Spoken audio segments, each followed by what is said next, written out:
a reasonable level. Yeah.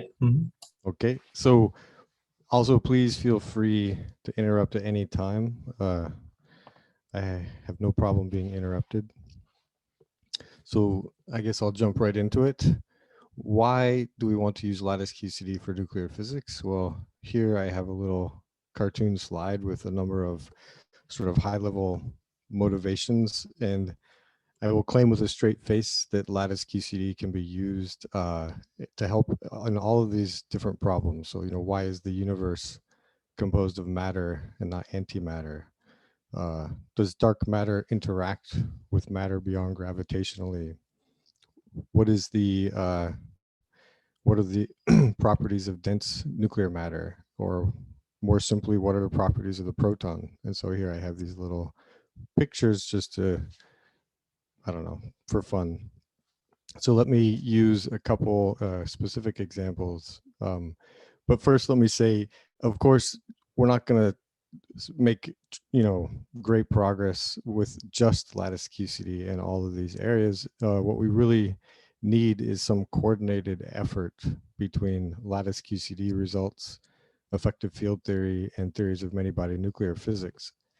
And what I won't talk about much in this talk, but basically there's some key pieces of information that are either challenging or impossible to determine from experimental information alone. And this is sort of where Lattice QCD can come in. We can help pin down some certain key quantities that can then be used to make predictions for these bigger nuclear systems.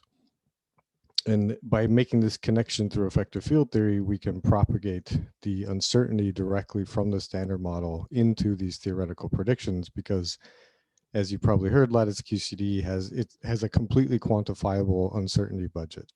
So all sources of uncertainty in principle can be parameterized and systematically improved, just like with effective field theory. So here I've just picked a few more specific descriptions of how this works. So for one example, I'm sure you all are aware there's this big effort to look for neutrinoless double beta decay of large nuclei. And some of you may know, some of you may not, that recently it was pointed out that if you study the two-neutron to two-proton amplitude with effective field theory, there's a short distance operator, which was nominally thought to be higher order than the leading neutrino exchange, that you have to actually promote from higher order to leading order in order to properly renormalize the theory. The challenge, of course, is if you have an operator with an unknown coupling, you lose all predictive capability until you can determine that coupling. And so this renders the leading order prediction for double beta decay to have a 100% uncertainty, just 100% meaning you assume nothing about the low energy constant other than maybe this contribution is as large as the neutrino exchange mechanism. And so the problem, of course, then is we can't really go out and measure a two-neutron or two-proton decay amplitude because that's a very challenging experiment. And so what do? How do you determine this coupling? And so this is exactly where Lattice QCD can come in. We can actually perform the two-neutron to two-proton decay amplitude through a neutrino exchange mechanism. And by studying the entire amplitude for neutron-neutron to proton-proton, with the effective theory in Lattice QCD, we can then constrain this low energy coefficient. And this is also sort of a perfect example in that we don't need to know what this coefficient is with a 1% uncertainty. If you know it with a 20% uncertainty, that's already a tremendous improvement. And that's good enough for what's needed to make predictions of the nuclear decay matrix elements. So once you take the two-neutron to two-proton amplitude and then stick that into a many-body theory of nuclear physics, and then there's a bunch of other uncertainties you have to worry about related to modeling a big nucleus. But once you have at least the foundational decay amplitude, you can put that into these theories and make a prediction. Another example, now I'm sure all of you are much more aware of this than I am. There's this new multi-messenger era of nuclear astrophysics. And a very exciting prospect is now that we actually measuring these binary decays of neutron stars, we might actually be able to place a more stringent constraint on the nuclear equation of state than previously possible. by looking at how the neutron star gravitational waves ring down. And I think it's fair to say we know it's more difficult to make models that include hyperons in the nuclear equation of state that can support a heavy two solar mass neutron star than it is without hyperons, because these extra degrees of freedom make it easier to lower the or make the equation of state too soft to support such a big neutron star. But it's also difficult to imagine that if you have such a heavy neutron star, that the densities somehow make hyperons irrelevant in the core of the neutron star. So how can we understand how important hyperons might be in a neutron star? And we also know that the three-neutron interaction in particular plays an important role in stabilizing neutron stars. But this, again, is challenging to constrain from experimental information because you can't do a three-neutron decay or scattering process. And also the hyperon-nucleon interactions are challenging to measure because hyperons decay so rapidly. And so there's something like 35 experimental data sets of, or data points of hyperon-nucleon interactions. So we don't have a very good constraint on the strength of these interactions. And another thing we're pretty sure of is if hyperons exist in the neutron stars, probably just like the three-neutron interaction, it is important to understand the hyperon-nucleon-nucleon interaction, because if you just had a hyperon-nucleon interaction, you might also destabilize the equation of state and also need a three-body interaction to help add the stability back. And so the three-neutron interaction, the hyperon-nucleon interactions, and these hyperon-nucleon-nucleon interactions are sort of precisely things we have in mind that we can try to constrain with Lattice QCD and pin down parameters that will go into these equation of state predictions, at least in a corner of parameter space where we can control the calculation at the low density regime. Or here's another example. Why is the universe composed of matter and not antimatter?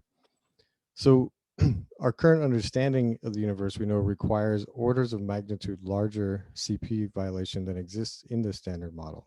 So we know by looking at the number of baryons to photons in the early universe that there's roughly one proton or neutron for every billion photons, roughly. And this is a much larger number than you could get from the CP violating phases in the CKM matrix, for example. And so we believe there must be some additional source of CP violation. And then with our current understanding of how the universe works, CP violation means we're going to expect permanent electric dipole moments in quarks and therefore nucleons and nuclei. And so I'm sure you're also very aware there's a significant experimental effort to measure these EDMs and nuclei. And there's these exciting new ideas like using radium-225 that have enhanced sensitivity to an EDM because of the particular properties of the nucleus. And then where Lattice QCD can come in is in these large nuclei, we have some expectation that the long-range pion exchange mechanism might be the dominant contribution to the CP violation of the nucleus because the pion can propagate and interact with all the nucleons. And so if you can determine the CP-odd pion-nucleon couplings with Lattice QCD, you can then make predictions with some level of uncertainty for what the nuclear EDM might be. So here's a little cartoon of just the neutron EDM. So on one side of this interaction, you have the standard QCD pion-nucleon coupling. And on the other one, you could have a CP violating coupling. And so if this is the theta term, then you can relate this to the quark mass matrix. And so then, for example, Andreas Schindler at FRIB is using Lattice QCD to try to compute the neutron EDM itself. And this is the first step that would let you pin down this coupling, for example, from various sources of EDMs, like if you have a quark chromo EDM or if you have the QCD theta term. And if this sounds all far-fetched, I would just point out to you, this is sort of precisely how the current constraint on the QCD theta term is pinned down from the Mercury 199 experiment. You assume something about the CP-odd coupling and how much this contributes to the EDM of the nucleus, and then you use the limit on the measurement of the nuclear EDM to put a limit on the QCD theta parameter. And so you can do the same thing if you have a quark chromo EDM, for example, or other sources of CP violation. Okay, so let me move in to most of my talk. So here's sort of an outline. What I'd like to do is tell you, so one of the things I hope, well, I guess I'll just read the slide. So why are these calculations so difficult? I'd like to convey to you to some level, why it's a challenging problem. And if you haven't heard about it, I'm going to tell you what the controversy is related to lattice QCD and two-nucleon bound states. And then I'll also describe in some steps what we need to do to resolve this current discrepancy that exists. And here I'll highlight some work I was involved in recently. And also I'll point you to this recent review article I wrote with Christian Drischler, who's at MSU, where we discuss this in a lot more detail as well as many other things. And so one of the goals I have today is to share with you what I think of as a more self-critical look into the state of lattice QCD applications to two-nucleon systems. And I hope to convey to you, again, so you can come away from this talk with a better feeling for why the calculations are so challenging, and also hopefully put some questions in your head when you're listening to other people give talks about lattice QCD and multi-nucleon physics, to keep in mind to sort of maybe ask the speaker or ask yourself to try to get a feeling for your own judgment of the progress of the field. So here's a typical summary plot you might see. So this is from a recent review article from MPL QCD. And it's showing a plot of the binding energy of various systems. So here we have the deuteron on the upper left, the di-neutron on the upper right, helium-3 and helium-4 as a function of the pion mass normalized by the nucleon mass. And this is the nucleon mass in the calculation as opposed to the physical nucleon mass. And so this looks promising, like, oh, okay, we're making progress. So let me zoom into the deuteron binding energy plot. So the first thing I want to point out is the approximate upper range of validity of the two-nucleon effective field theory is somewhere in this red band. And so the first thing you'd notice is that the calculations have not yet even reached a point where we can, with a straight face, tell you we can make contact with effective field theories that can be used to make predictions at the real world. So we haven't gotten to that point yet. Now, the very first calculation from lattice QCD that involved dynamical QQ bar pairs, the non-quenched QCD calculations, happened back in 2006. And then in 2011, there's this calculation that appeared with a pion mass of about 390 MeV. And then in 2012, we have this calculation at 510 MeV. And then in 2012, also, there's another calculation that came back up to 800 MeV where new techniques were being developed and tried out. And then in 2015, this Japanese group again did a calculation down at 300 MeV. And then I was involved also in some work with the CalAC group where we came back and did the 800 MeV calculation, and we also looked at higher partial waves.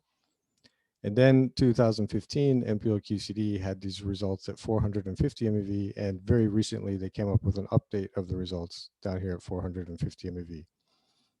Now again, this looks like, okay, maybe the field is making progress, but this should be understood in the context that we as a community had thought we would be making much better progress than we are. So in 2009, there's this first scientific grand challenge report where it was estimated that a sustained 10 petaflops would deliver two-nucleon results at the physical biomass. Now, there's all sorts of things that go into this statement. What does sustained 10 petaflops mean? But I think an important thing to note is that the Titan machine was a 27 petaflop machine. The QCD code that run on Titan achieved 20 to 35% of peak performance. And this machine was around for 5 years. So even though we could debate whether you could achieve a sustained 10 petaflops or not, the point is you would have expected to see more progress from the Titan supercomputer than is evident in this plot. And then in 2016, there's an update DOE exascale requirements for nuclear physics report, where it was estimated that in 2020, last year, we would have what is described as complete calculations of two nucleons at the physical pion mass.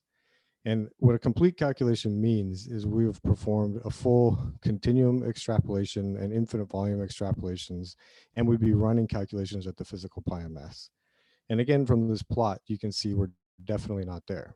So the question we should ask is, why have we, the Lattice community, failed to achieve these anticipated results? So let me describe some of the challenges, like the standard challenges that are coming for any Lattice QCD calculation. So what makes Lattice QCD so expensive is, first of all, it's a four-dimensional relativistic theory. And that means we have to simulate in all four dimensions. And then the best algorithms we have, the computational cost scales with 1 over the lattice spacing to the 6th power, roughly. And of course, you need at least 3 lattice spacings to be able to claim you can control a continuum limit, just to differentiate between a line and a curve.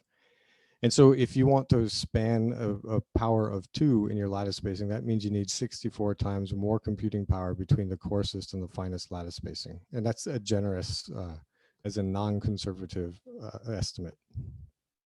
You also have to take the infinite volume limit, and these costs scale roughly with the 4-dimensional volume to the 5/4 power. This is a hybrid Monte Carlo scaling. So there's a V that comes just from, I have a 4-dimensional theory, and an extra power of a quarter that comes from issues related to the hybrid Monte Carlo simulations.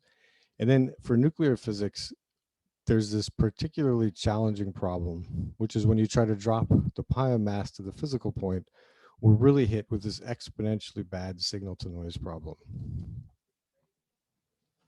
So here is a maybe less standard way to describe this signal to noise problem, just because it's nice to hear it from a couple different ways. And this is an explanation I picked up talking to David Kaplan. So what's happening? So when we do a lattice QCD calculation, if we want to make a proton, the first thing we actually do is we create what we call a quark propagator. This is just, you create a quark at some initial time, and then you look at how the quark propagates over the lattice at some final space-time point. And in a very hand-wavy sense, this quark propagator, it doesn't know whether it's going to end up as a pion or a nucleon. And so that sort of tells you that the quark propagator has to carry the eigenvalue information for all the eigenstates of QCD. So very roughly speaking, a quark propagator will have eigenmodes that decay like the pion, will have eigenmodes that decay like the nucleon. And because the pion is much lighter than the nucleon, then the eigenmodes associated with the pion are going to be much larger than those associated with the nucleon. And so if you make a pion correlation function, you tie 2 of these together with the correct gamma structure, and then this will decay in Euclidean time separation with the pion mass times the Euclidean time separation as the dominant leading contribution to the correlation function. On the other hand, if you want to make a nucleon, you put 3 of these quarks together, and somehow all of the large eigenvalues associated with the pion, they have to cancel so that you're left only with the small eigenvalues associated with the nucleon. And this cancellation largely comes from these quark level exchange type diagrams. And so if you do any sort of numerical calculation, this instantly screams out to you as a problem, because if you want to take 2 big numbers and subtract them to get a small number, you're going to run into a numerical noise problem. And that's just another way of thinking about this signal to noise issue. And roughly in the long time limit, there's this scaling where you expect the signal to noise of a nuclear system with A nucleons. The signal decays exponentially relative to the noise as some prefactor of the nucleon mass minus 3 has the pion mass. And this is what is the biggest complication for trying to do nuclear physics with Lattice QCD. So here's a picture showing you what we call as an effective mass of the pion. So if you haven't seen these type of plot, or if you haven't thought of these type of plots much, I'm sure you've seen them a lot. You construct a correlation function, and if you perform a spectral decomposition, we have this expectation that the correlation function is a sum of exponentials. And so if we construct this logarithmic derivative of the correlation function, you can just stick this formula into this log derivative, and you can see as you take t large, you will isolate the ground state of the system with what we call this effective mass. And so in this way, you can see, you can just look at the numerical results and kind of eyeball what is the mass of the ground state of the system. And what you can see for the pion is that the stochastic noise is roughly constant as a function of time. Now, these two different colored points just represent different creation and annihilation operators to construct the states out of the vacuum. And you can see that the spectrum is independent of the creation and annihilation operators, which is as it should be. If you look at a proton in contrast, what you observe, so first of all, let me explain the plot. The gray results are the original lattice QCD calculation of the effective mass of the proton. The gray band is a fit to this correlation function. And then after you do the fit, we subtract all the excited states away, and that's what's left as these white and black results. And then the green band is the estimated ground state mass of the system. And what you see is as a function of time, the stochastic noise is growing. And on the left plot, maybe this isn't so bad. It looks like you have a fairly stable extrapolation. But one of the things that happens often if you have correlated noisy data is the data can actually fluctuate away from what might be the true ground state. And in this particular case, this isn't so terrible. You just might think this is upward fluctuation. But since we're humans and we look at stuff and we have biases when we look at stuff, if this fluctuated down, you might worry that the true ground state of the system was actually had a lower mass. And so trying to understand what the right mass is a very complicated question. And so you have to come up with more sophisticated analysis tools to prevent yourself from, biasing your answer when you make a choice. For example, what fitting window do you pick? So we know that these correlation functions, at least one of these two is what we call positive definite. And so there's no way the results can actually fluctuate, or they cannot rise back up. This has to be a fluctuation. But if it were to fluctuate down, there's no argument that says the ground state can't actually be lower. So this is part of the problem. So sorry to interrupt you, but what are the vertical gray bars? These are just to denote regions in time that were not included in the analysis. So the fit was performed wherever in these data points here, for example. Thanks. And then this is just a 2-point function to get the mass. If you want to do a calculation like of GA or an EDM or a two-nucleon system, the noise problem only becomes worse. Okay, so thinking about the two-nucleon system, so now this is a challenge that becomes more specific to the multi-nucleon system. The physics we're interested in isn't the ground state mass of the system, but it is the energy difference between the full system of A nucleons and A times the nucleon mass. And as you well know, this is a number that is much, much smaller than A times the nucleon mass. So we know in the real world, the deuteron has a binding energy of about 2 MeV out of a total mass about 2 GeV of the system. So this means you're looking for a 1 per milli effect. And you need to determine this precisely.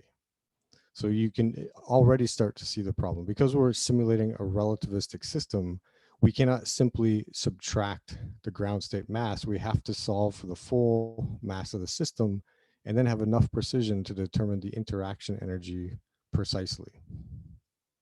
And then this becomes more complicated because the energy levels of the system will roughly scale like the inverse three-dimensional volume. So if you have a weakly interacting system, you can work out this formula, which shows you that the interaction energy is proportional to the scattering length divided by the volume and the mass. Now, if you have a strongly interacting system, this formula itself doesn't hold, but the energy levels are roughly scaling like the inverse three-dimensional volume. And so as you try to take the volume larger, you're just going to suppress the size of the interaction energy you're interested in determining. Now, another challenge that comes up is if you think about the single nucleon, which I was showing you on the previous plot, the excited states of the single nucleon, when we choose m pi l to be 4, which is a typical choice in lattice calculations, then the leading mass gap to the single nucleon is roughly 2 pion masses. And this tells you the excited states should decay. The first excited state will decay with an energy scale that is roughly 2 pion masses heavier than the ground state nucleon. And this is easy to pick out as you look at the correlation as a function of time. But if you go to the two-nucleon system, then you have those inelastic excited states, but you also have these two-nucleon elastic scattering states. So the problem here is because the nucleons are heavy, this energy gap is only of the order, say, 20 MeV. And so now, if you look at the correlation function and your first excited state has a gap of only 20 MeV, and just rule of thumb, if you want T delta E to be order 1, this tells you you have to look at the correlation function in the 5 to 10 Fermi window. But the problem is the signal in these two nucleon correlation functions is lost well before 2 Fermi. So you simply cannot do the calculation in the regime where you can clearly separate out this excited state gap. And so now what we need to do is we need to precisely tease out this very small energy, this 1 in a million or 1 in 1,000 level energy from a noisy system. And so this is why these calculations are so challenging. Another complication is the quark level Wick contractions. So if you're doing a proton, not so bad. There's only 2 contractions you can do. So this 2 factorial comes to the number of up quarks, and this 1 factorial is the number of down quarks in the system. Now, if you go to a proton-neutron system, then you can work out there's 36 contractions you have to do. Again, that's not too bad. But if you want to do helium-4, it turns out there are 500,000 contractions you want to do. And when you do this number of contractions, the simple task of doing all of these tensor contractions is one that exceeds almost all of the complete calculation before that. So generating the gauge fields, calculating the quark propagators, and once you have those quark propagators in hand, just tying them together to make the system you want is more expensive than everything that precedes it. So if you want to do anything like a real nuclear system, depending on if you count A equals 2 as a real nuclear system, if you want to go above that, this contraction cost becomes excessively large, and it grows factorially or exponentially. Now, I should point out there are clever solutions that can very significantly reduce this cost, but it looks like first of all, they're only valid for what looks to be unrealistically simplistic creation operators to make the multi-nucleon system. And what I mean by that is the quark objects that go into the system have to all originate from the same space-time point or somehow otherwise be identical in order to take advantage of these ideas that greatly reduce the cost. And of course, that trick only works up to 12 quarks as well because of the Pauli exclusion principle. You can only put 12 quarks from the same origin and get a non-zero signal. So it looks like we're stuck with this actually very expensive contraction cost problem. Okay, so how do we actually do these calculations? So the calculations are performed in a finite volume, which is typically periodic in space. And we can't do scattering as we might typically think about it, meaning take the initial and the final states asymptotically early and far in time, and also asymptotically far apart from each other. Because we're stuck in this periodic volume, the particles are always interacting. But that's okay. In fact, it actually can be used to our advantage if we take a box size that is comparable in size to the range of the interaction. It has to be bigger than the range of the interaction, but we don't want to make it too big because of that scaling of the energy level with the volume. Then we can use what we think of in the lattice community as the Lucier method, which provides a mapping between the energy levels you can compute from the correlation function and the infinite volume scattering phase shift. So this is how you actually get the access to the information. So if you consider, for example, an S-channel interaction. So here I have some particles propagating along. In the S-channel, you can perform a cut, and you'll have enough energy to put both of these particles on shell by definition, because you have a state that has at least the mass of the two particles. And because they can go on shell, they can sort of propagate a long distance and feel the fact that they're in a finite volume. And so the total energy of the ground state system here in the center of mass with degenerate particles is just simply given by twice the mass squared plus q squared. If there were no interaction at all, then we know these momentum would be quantized in units of 2 pi over L. And so another way to look at what we're doing is the interactions will actually distort the values of the momentum away from these quantized momentum modes.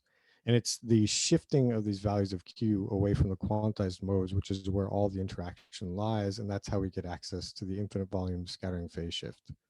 And again, I'll just remind you, the energy scales like 1 over the volume roughly.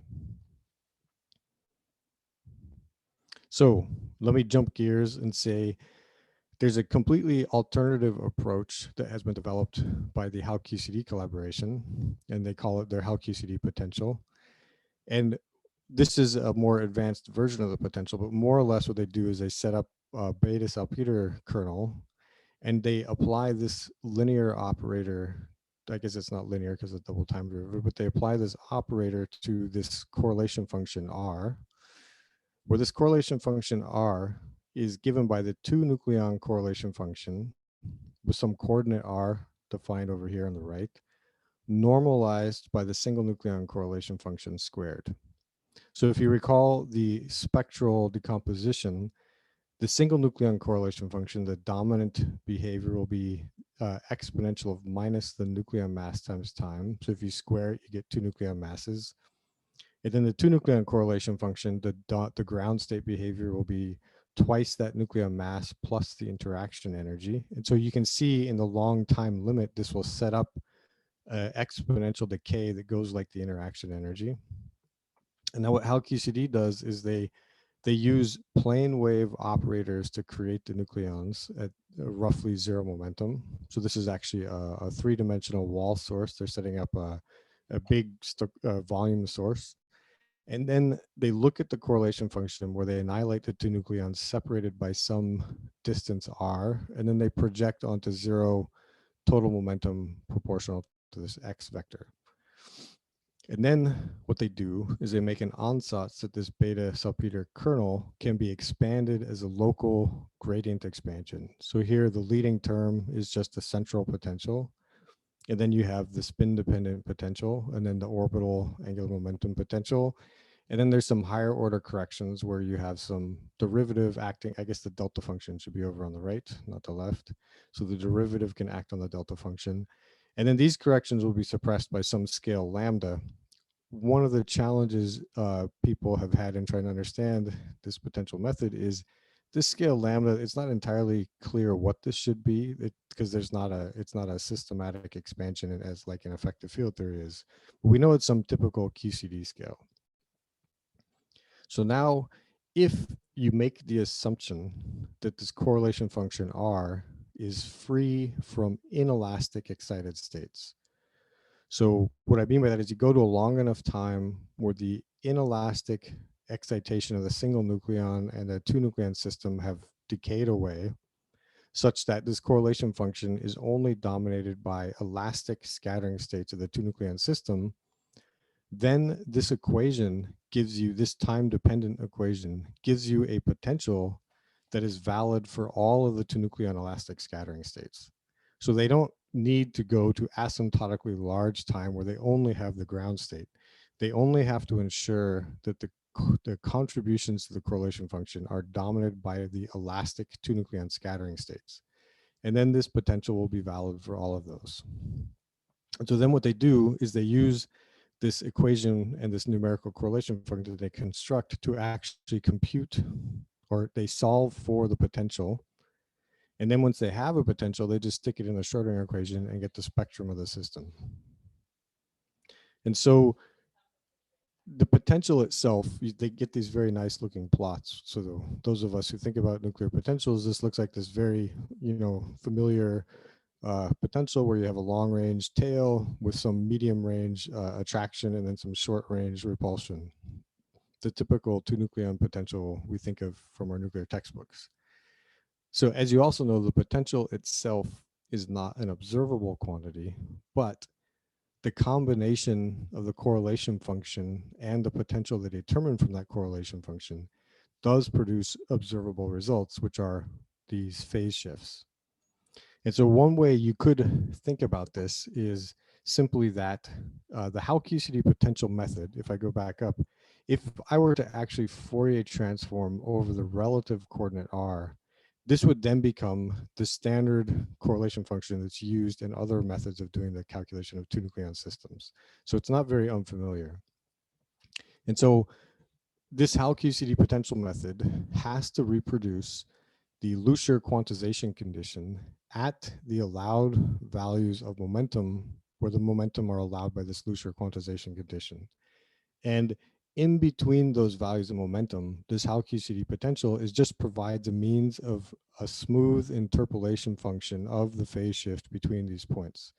And this is sort of very similar to what you do if you just had values at these quantized modes. You would then do an effective range expansion, which also just provides you a smooth interpolation of the phase shift between the quantization points. So there's not, I just want to emphasize, maybe you've heard strong arguments for or against the potential.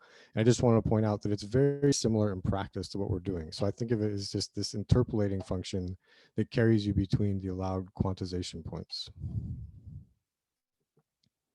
Okay, so just to summarize these challenges, in addition to the standard extrapolations we're doing, the continuum, infinite volume, and physical pion mass limits, we have this extra complication where we have to tease out this 1 in 1,000 level interaction energy from a system with an exponentially growing signal to noise problem. So here I've focused on the two-nucleon system. So you have twice the nucleon mass minus 3 has the pion mass. The spectrum of energy levels is incredibly dense. And then we have this exponentially growing contraction cost. And so trying to get the physics by here, I put in quotes, just increasing the statistics, we can see is a very rough way to try to solve the problem, because you're trying to beat an exponential with a square root polynomial growth in computing power. And I say just because it's not like people have been sitting around doing nothing. We're constantly trying to innovate and come up with new ideas, but this has been one of the best methods, is simply applying more and more computing power. And so this is, until recently, was a strategy of the significant fraction of the community. And then HAL QCD has been developing this alternative method, which I just talked about. Now, one thing about the HAL QCD method is it does become, so they will tell you it is a more cost-effective way to get the two-nucleon interaction than using the standard Lucier method, which is a fair statement, I think, assuming all the assumptions are valid. But it is much more difficult to do the three-nucleon system, because now you have two coordinates you have to vary. And it is also, I think at this point at least, not clear how they would incorporate electroweak matrix elements. So if you wanted to put in some standard model electroweak current or beyond the standard model current and understand the impact of that current on the two-nucleon system, it's less clear how you would do that with their potential method. Okay, so what is the controversy? So in summary, the controversy is that lattice QCD calculations that utilize compact hexaquark creation operators observe a deeply bound di-nucleon system at heavier than physical pion masses in this range. So for example, MPL QCD, a Japanese group that's not HAL QCD, and then I've been involved in this work with CalLat. On the other hand, calculations that utilize a diffuse creation operator. So the HAL QCD potential is such a diffuse operator because they use a three-dimensional wall source for their quark creation operator. With CalLat, we tried pulling the two nucleons apart. I'll say a little more about that. And then there's also momentum space creation operators you can use.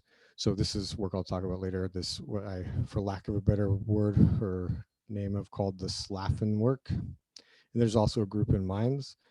So when you use these diffuse creation operators, we observe there are no bound dinucleons. So this is a contradiction. And as I was mentioning earlier, the spectrum of the theory cannot depend upon the creation operator. So this tells you that at least one of the methods has to be wrong, which means the choice of creation operators that have been used have introduced some unrecognized systematic uncertainty that is biasing the results. Or there has to be significant discretization effects. So all the calculations I've showed you have only worked at a single lattice spacing, a single discretization, and they've used different ways of discretizing the theory, so they can't even directly be compared to each other because they're not in the continuum limit. Now, the community has some sort of expectation that discretization effects should not have a qualitative change, like they shouldn't cause the system to go from bound to unbound. That's just an expectation, though. There's no proof. And so it could be there are large discretization effects. That's something we don't know. Just to say, it's not expected, but it's possible. So when this discrepancy first arose, it was assumed by most to be an issue with the HAL QCD potential method, because this HAL QCD potential method requires more assumptions than the standard Lucier method. But since that time, HAL QCD has extensively studied their method and compared it with other methods in the literature. And they have found that if, for example, they do the standard Lucier method, but they use a wall source creation operator instead of a local compact hexaquark, then the spectrum they observe is actually consistent between the Lucier method and the potential method. But when they use this local hexaquark method, they can show that the spectrum becomes different. And so what they have said is they believe what's happening is when you use this compact hexaquark operator, you're actually susceptible to a fake plateau, a false plateau of the ground state. And I'll describe that on the next slide. And then through their study, they've also cataloged a set of consistency checks that all results from Lattice QCD have to satisfy if all sources of systematic certainty are under control. And they also showed that most results in the literature using this hexaquark compact creation operators do not actually satisfy these consistency checks. They first called them sanity checks, and I think this became contentious, and they changed it consistency checks, but I forgot to change it in my slide here. So how can you get a false plateau? So consider now, here is another ratio correlation function, but now what I've done is I've summed over the, I don't have this explicit relative x dependence left anymore. So this is a more traditional correlation function. So both of these satisfy a spectral decomposition, but they have different energy levels that appear in both, because the one nucleon only has, the ground state is a single nucleon, whereas the ground state of the two-nucleon correlator has to be a two-nucleon system. And so both of these will have the excited states of the two-nucleon system will have both elastic two-nucleon excitations as well as the inelastic excitations that arise from the single nucleon operator. So if we sort of expand the two-nucleon correlator, we can imagine what you get is a tower of elastic scattering states between the ground state nucleon. So now the sum over Q is sort of to denote a sum over the different momentum modes allowed in the box. So each one will have a different energy and a different interaction energy. And then you also, for example, will get a tower of states where one of the nucleons is the ground state nucleon and another one is an excited state nucleon, perhaps the Roper or something, we don't really know, but it's just some nuclear, single nucleon excitation, and that will also interact. Those particles will interact and they'll have some other interaction energy. And now if you take this two-nucleon correlation function and you put it into the ratio and assume you can Taylor expand the denominator, Then the ratio correlation function has this form here where I have the ground state I'm interested in, and then you see the single nucleon energy has subtracted this 2E0, so I'm just left with the ground state energy. And then I'll have some excited elastic scattering state. And then I will have a contribution that arises from the inelastic nucleon interacting with the ground state nucleon. And then there'll be this term that comes with a minus sign because this is expanding the denominator. And so I get this other contribution, which has an energy, you'll notice, which is very similar to the inelastic state scattering with the ground state. So all that's different is I'm missing that interaction energy. But that interaction energy, again, is very small compared to the total energy of the system.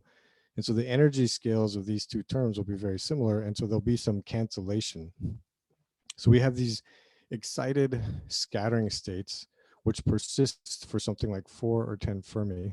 And depending on the creation operator you use, you're not guaranteed even the sign of these overlap factors. And then we have these competing opposite sign contributions that come from the inelastic single nucleon states and the inelastic nucleon interacting with the ground state nucleon. And so here you can see, because of the different signs that appear in this ratio correlation function, you can have competing signs that can create what looks like a ground state. So here's just a picture to actually help with all those words. So this is Sorry from, to interrupt you, but shouldn't the Lucier method then tease that out? it should tease it out provided you have operators with sufficient overlap onto the spectrum of states that you can actually properly identify the states. So if you truly have identified the correct spectrum, yes, the Lucier method will tease it out. So I've been putting the Lucier method in quotes because the way the calculations have been performed, I'll get into this a little more later, is such that the nucleon, two-nucleon states are not positive definite, meaning you can't guarantee the sign of these overlap factors. And that is the heart of HAL QCD's sort of assertion of what's going wrong in the calculation. So here, this picture is, let me see if this helps a little. They've done the calculation. So they've used the two cascade system because it's sort of, it has a similar isospin setup as the two-nucleon system. But because the cascade has two strange quarks, it will has a less severe signal to noise problem. So now what they're looking at is the ratio correlation function, the effective mass of the ratio correlation function. And in blue, they're using the compact hexaquark creation operator. And in red, they're using their wall source creation operator. So this very diffuse creation operator. And so what the first thing you should do is look at this plot and say, one of these two calculations just has to be wrong, because there's simply just two different creation operators of the same system. So there's no way they can reproduce different eigenstates of the system if you have controlled all the systematics. And so HAL QCD has a claim that the wall source creation operator is the true ground state. And to support this claim, what they have over here on the right, so this is just one of the energy levels appearing in the right diagram. And so what they're showing here is if you use, so blue is always this hexaquark creation operator. And if you use the blue hexaquark creation operator, what you observe in the spin singlet system is what appears to be a bound state. So they do the calculation at different volumes, and there looks to be an extrapolation to a constant shift at infinite volume, which is indicative of a bound state. But they point out, if you do the calculation in the spin triplet system, then there also looks to be a nice extrapolation as a function of the volume. The problem is, if your energy level is positively shifted, it absolutely has to be a scattering state. It cannot be a bound state. And if it is a scattering state, that tells you as you go to the infinite volume limit, the interaction energy has to go to zero. That is an absolute requirement if you've done the calculation correctly.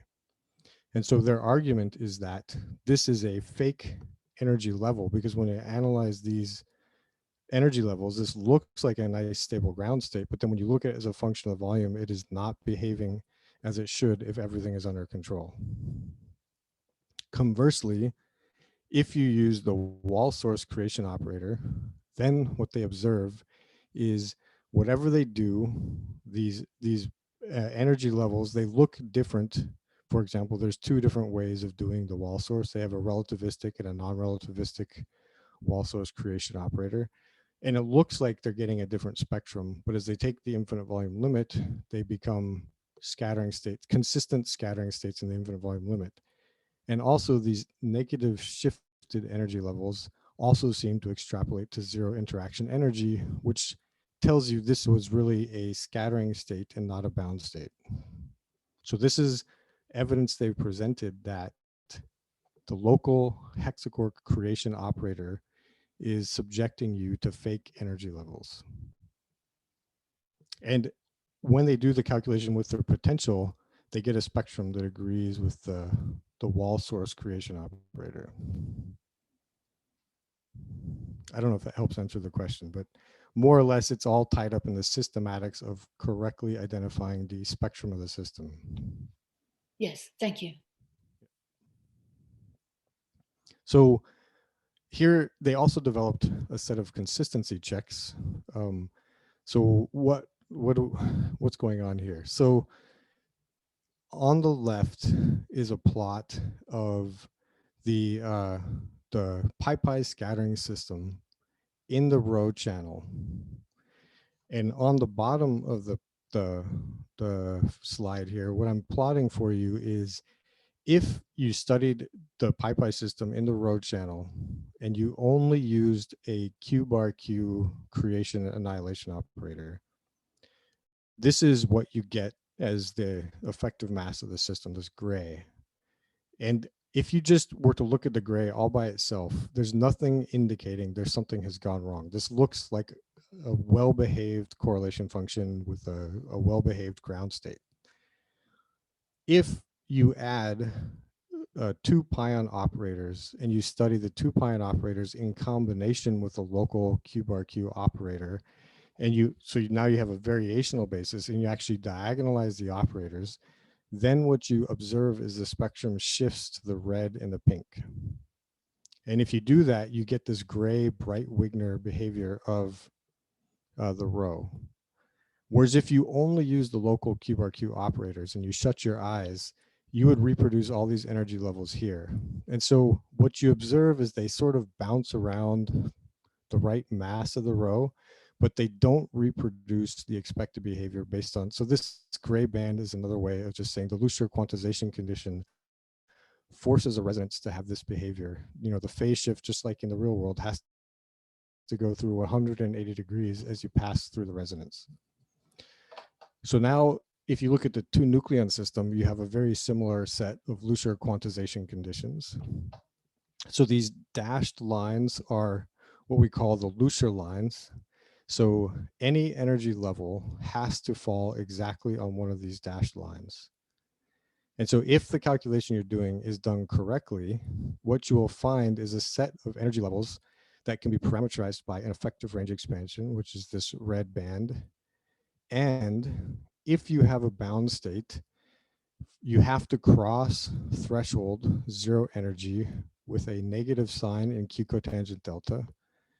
And that effective range expansion has to intercept this black line, which is just the analytic continuation of the q cotangent delta to negative q squared. So you have to cross this black line with a slope that is less than the tangent to the line. So that's just a kind of like a unitarity constraint. And so if everything is done correctly, this is what the calculation must look like. And so then what they did is they looked in the literature and they found, for example, in this 450 MeV case from MPO QCD, if you looked at the above threshold effective range expansion and the below threshold effective range expansion, they're, first of all, they're not consistent. They're going different directions. And so they use this as an indication that something has gone wrong. And you'll notice the above threshold expansion, the slope is greater than the tangent to this line, which means you have the wrong sign of the residue of the pole. So this can't be a proper bound state. And so this is what I mean by most of the results have failed these consistency checks in the literature for the two-nucleon system. Now, on the other hand, if we look at the results from MPL QCD at 800 MeV, so they have an update of their results, which is sort of a response to the HAL QCD criticism. If you look at the bound state, so these different colors represent different volumes in the calculation.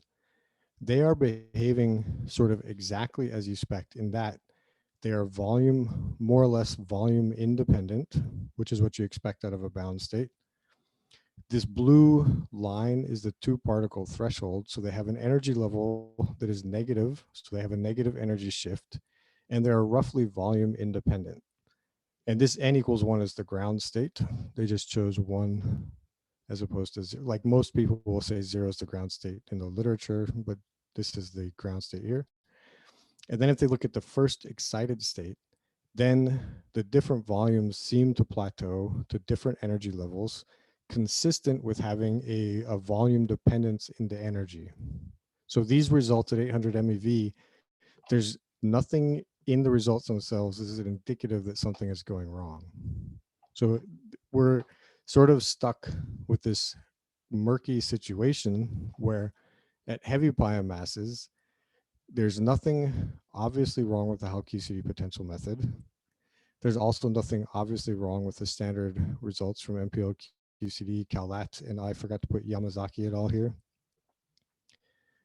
But even at these heavy pion masses, where the signal to noise problem is the least challenging, we have this fundamental disagreement between results obtained from the spectrum method and the HAL QCD potential method. And so this is the controversy. And then the other problems are as we try to drop the pion mass, the two-nucleon results with the standard Lusher method do not pass these consistency checks. So something is, there's clearly some systematic in the calculation that is not fully reported.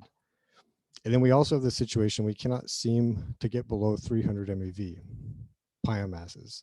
And this is really an essential thing. If we want to actually be useful, we have to get our pion masses down to about 200 MeV so we can actually make a reliable connection with the effective field theories that can be extrapolated to the physical pion mass and then used to describe light nuclear systems. Okay, so how do we go forward? Let me just look at the time. Oh, I've already run out of time. So, okay. The key point is the standard calculations so far are done with correlation functions that are not positive definite. So let me just talk about that a little.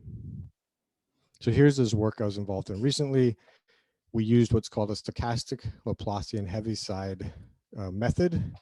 The heart of the method is what it lets you do is instead of creating local hexaquark creation operators, instead what you can do is you can use a basis that lets you do a momentum source and a momentum sink. And the advantages you get from this, one, the creation operator is now conjugate to the annihilation operator, which means the diagonal elements of these operator basis, you know for sure the overlap factors have to be positive definite. So this really tremendously helps in estimating systematic uncertainties and identifying the spectrum.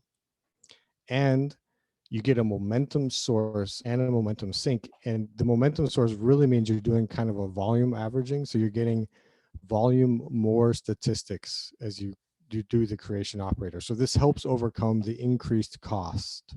So this wick contraction cost is expensive, but you get better statistics. And so this slide is just showing you when we do this method, these are all the energy levels we're determining. So if you noticed before, there was maybe 5, 6 energy levels from the standard Lusher method. And the other advantage you get with this momentum creation operator is you get a much, much richer spectrum you can determine. And so the dashed lines in this plot are the non-interacting levels, and the circles represent the observed energy levels in the system. Okay, So I'll just say we first focused on only the energy levels. Oh, sorry. This slide is just to tell you how to take advantage of the positive definiteness of the correlation function. You just construct your fit function such that it respects the positive definiteness, because the ratio does still has the problem of not having a positive definite correlation function, but the numerator does. And so if you expand your fit function in the following way, all the overlap factors are positive. And if you factor the ground state out like this, all these overlap factors are going to be order 1. So the fit becomes quite simple. And then we went through some sort of exhaustive analysis looking at the stability of the extraction of the energy levels. So that's represented by this plot here. So you can ask me about it afterwards if you'd like to know more.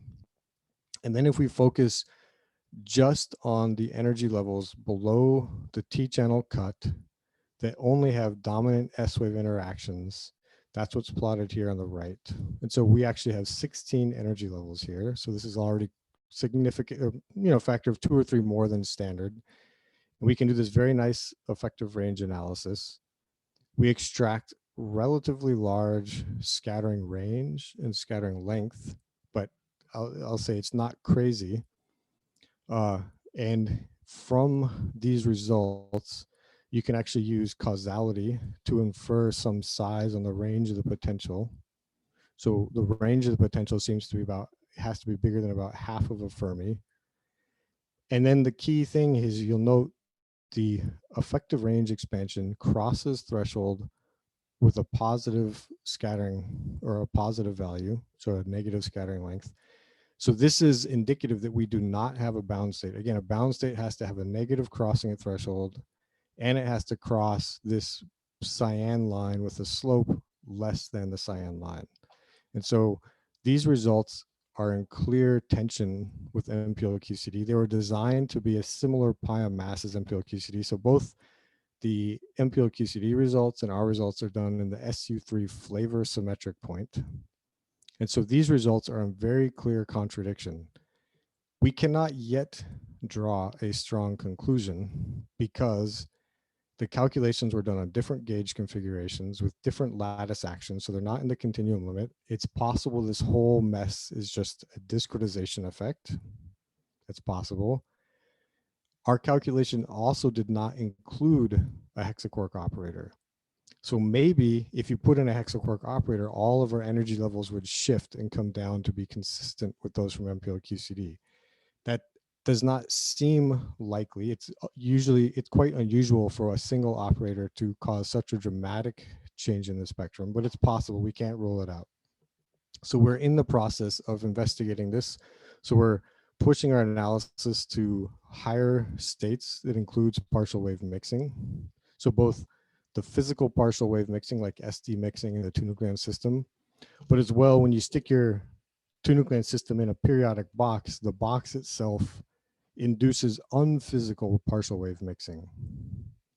We're adding a hexaquark operator, and then we're also on the same set of configurations performing all calculations in the literature so that we can isolate, at least on one data set, we can remove all sources of systematic uncertainty except for the method. And so those results will hopefully come out this year. Okay, so conclusion. Lattice QCD and effective field theory will enable us to ground our understanding of nuclear physics in the standard model, provided we can bring these calculations under control with Lattice QCD. This is important for reasons I told you about earlier. I have hoped to give you a more critical summary of Lattice QCD results than you might typically hear, a more self-introspective and critical look. I do think this is very important because we clearly have a problem in that we've promised to deliver two-nucleon results at the physical pion mass by last year. And we're not close to doing that. So why is that? We have to figure out how to get past this problem. And in particular, we really have to get below 200 MeV if we're going to have any hope of making this a useful program. And these calculations are extremely expensive compared to other nuclear physics applications. And so I think this self-introspection is also very important because we really have to make sure we're making a wise investment. And just to be quite critical of my community, so far, I think it's fair to say we have not made any meaningful, meaning relevant to experiment, contact with two-nucleon effective field theory. But we keep selling the promise that we can do so. So we have to deliver on this result if we're going to keep spending large fractions of pre-exascale machines on these calculations.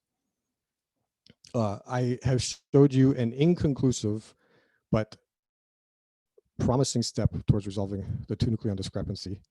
And like I said, we have to do some more work to come up with a final answer, but I think this calendar year, we will be able to come out and say definitively which calculations are right and which are wrong, and hopefully why.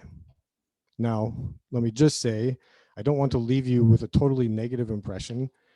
I'm still working very hard in this research, so I'm actually optimistic about it. I think we're on the right track. So for example, I'm involved in some work right now looking at two nucleons at 200 MeV. That does look very promising, but we do need more statistics to be useful. And then I will point you back again to this review article where with this optimism, we have tried to highlight how lattice QCD can be coupled into the effective field theory. And last thing I'll say, I'll point out Christian Drischler added some very nice discussions of the nuclear matter equation of state and how lattice QCD might be useful there. So thank you. Thank you very much for the very interesting talk. We still have time for one or two questions, I guess. Are there any?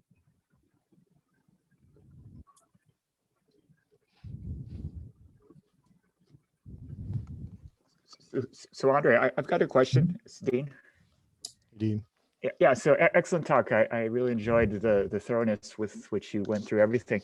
I was curious, in your results at 714 MeV pion mass, did you see evidence of an SU4 symmetry, Wigner SU4 symmetry?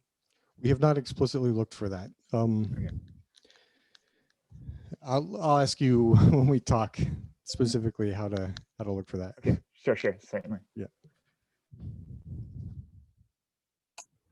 Okay, any more questions? Yeah, Huey? Hi. So you say there are some promising results at the 200. Can you give us a little bit hint about what kind of sign you are seeing? So what we're seeing is we're able to produce a picture that doesn't look quite as good as this, but we're able to extract a very large number of energy levels in the two-nucleon system, as well as like hyperon-nucleon systems. So what I mean by we don't have good enough results yet is in the two-nucleon system, we need at least a 4x increase in statistics over what we had in order to make a decision that do we have a signal for two nucleons, or do we still yet need more statistics? But it looks like we're starting to actually extract multi-sigma energy level splittings in the two-nucleon system at 200 MeV. And even if we need more statistics, ultimately the hyperon-nucleon interactions we're getting at the 200 MeV point do look much better. And so we think we'll be able to come out and do a nice analysis of some hyperon-nucleon interactions at least, as well as like meson-baryon. So for example, like looking at the lambda 1405, the can-nucleon system, where there might be this double pole issue in the lambda 1405.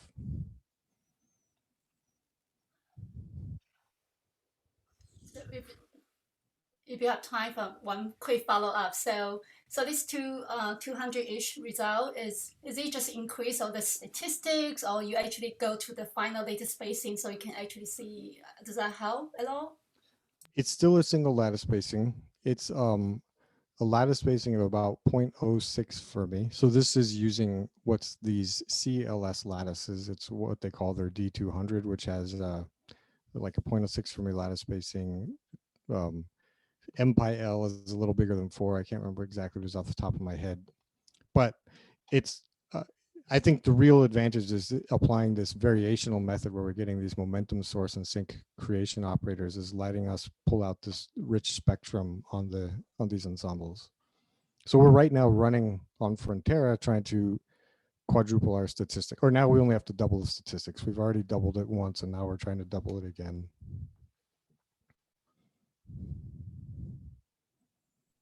Do you think all these states are real, or are they spurious states?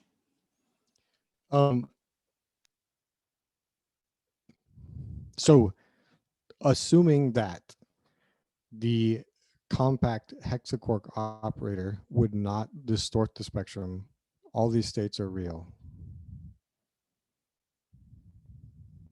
And so let me just say a word. Where would you expect a compact hexaquark operator to have an effect? If there were a very deeply bound state, then you could imagine a diffuse creation operator would not have a strong overlap with that state. Because you have a diffuse operator, but the wave function of the state's very right. And so in such a scenario, it's possible that you would want a sort of compact operator to have a strong overlap. But so in the two-nucleon system, effective field theory prediction, so we know at the physical pi mass, the deuteron has a very shallow state. And so it has a very large and wave function. And the expectation from effective field theory was at roughly a 200 MeV pi mass, the deuteron might unbind.